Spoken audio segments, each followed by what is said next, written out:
Hello and welcome back to This or That with Kobe and Jatt. We just finished the semifinals. Those were some of the closest games just cumulatively across the whole semifinals, probably ever. Yeah, I mean, it's basically gold even almost the whole time, so it comes down to who outplays, who wins the fight. G2 had less gold in that series than SKT did, and they won 3-1.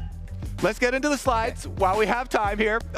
Sponsored by U.GG. We're going to start it off with number one, filthier combo. Is it the Kayle Kai'Sa that we've seen rise to prominence? Or maybe you've seen this more in solo queue, Malphite Orianna. I mean, the Malphite Orianna is the classic, but I think the filthiest combo is definitely Kayle Kai'Sa. I would argue that the Kayle Kai'Sa is not even that hard.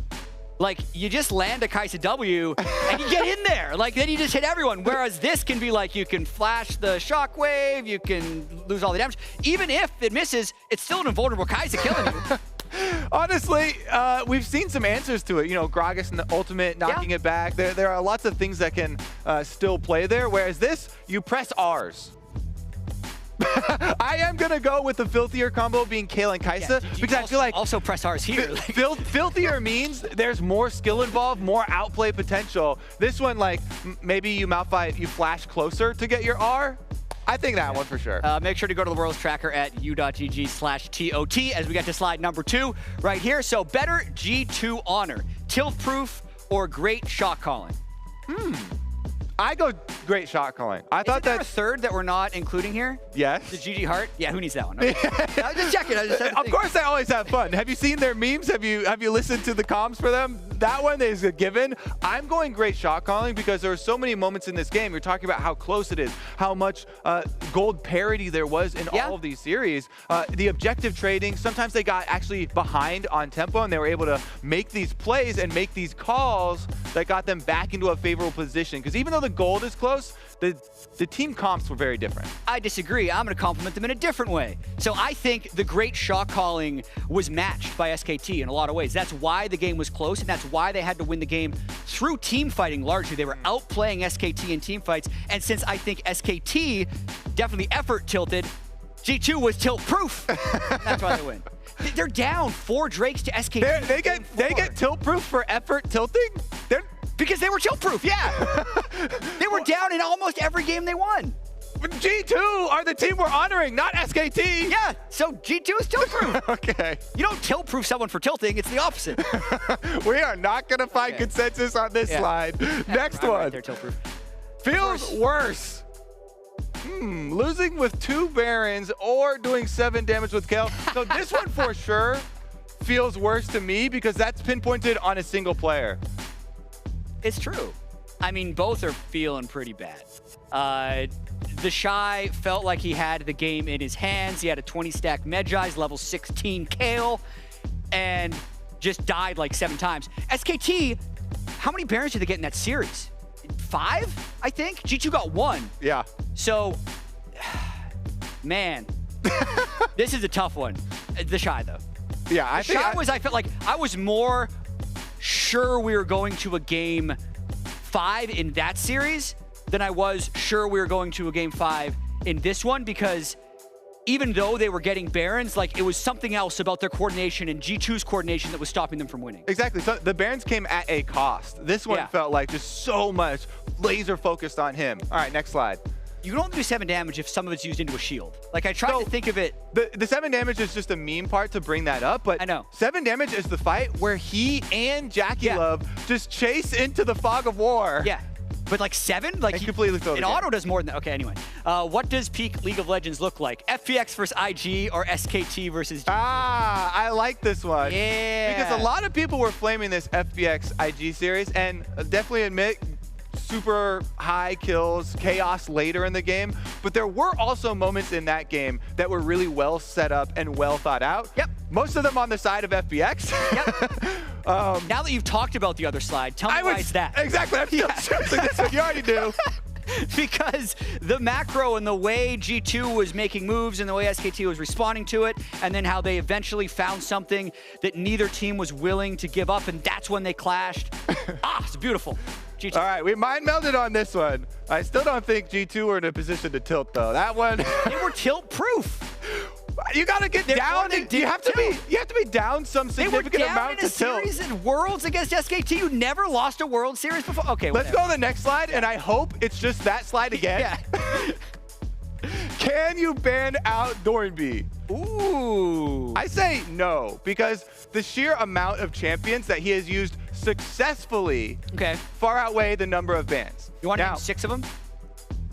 Okay, go ahead. Sorry, I don't know. I don't think so either, because even if you ban out the stuff that you've seen him play, he might have something that you haven't seen him play, like the Predator Rumble that he literally pulled out in the semifinals. But I really like this slide because it brings up an interesting point that he does not play some key champions that everybody else does.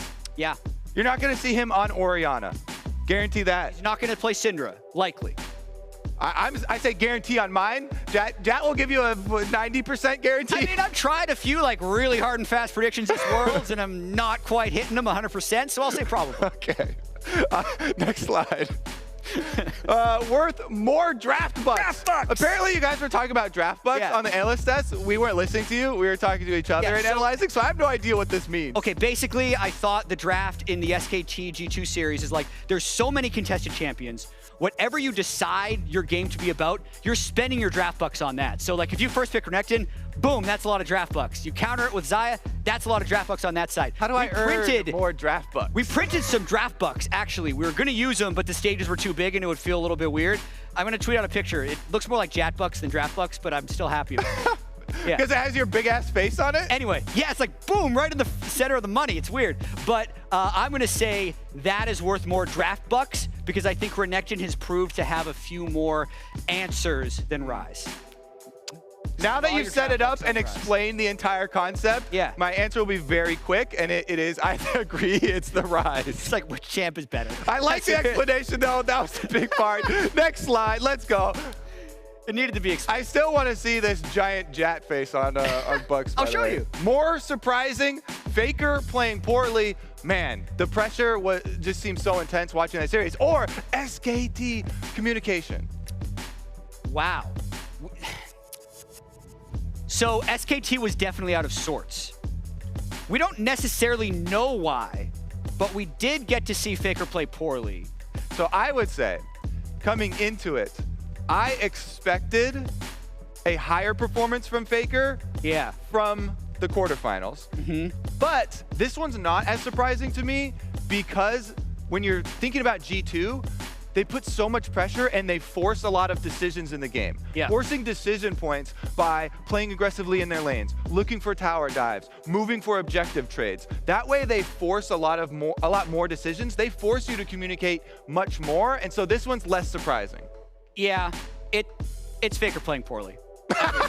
It's this. You're like, it's good explanation. Well, I was thinking about both of them, and it's just, I've never seen Faker in a best of 5 ever play this poorly. Yeah, exactly.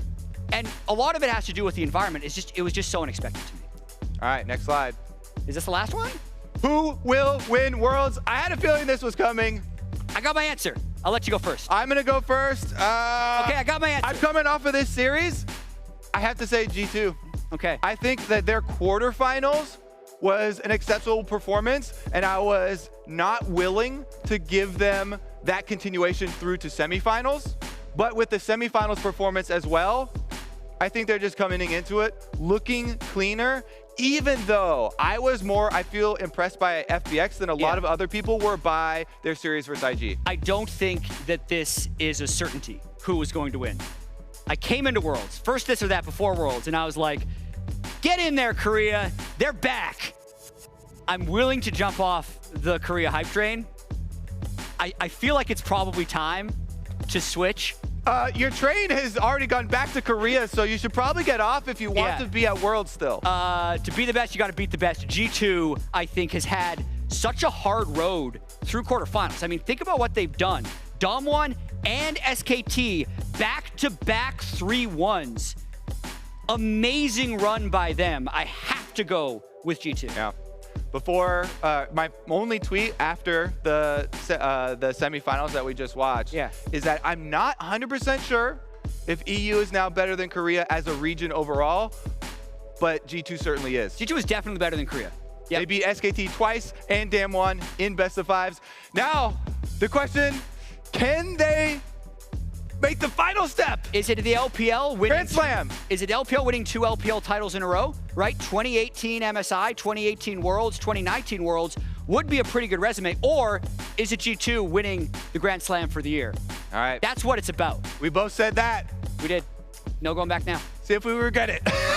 I mean, I have basically missed every prediction, so you probably shouldn't be happy about this. I've said 3-1 in every series, but I just can't get the team right. I predicted NA a lot. That really unlucky. That didn't work out for me.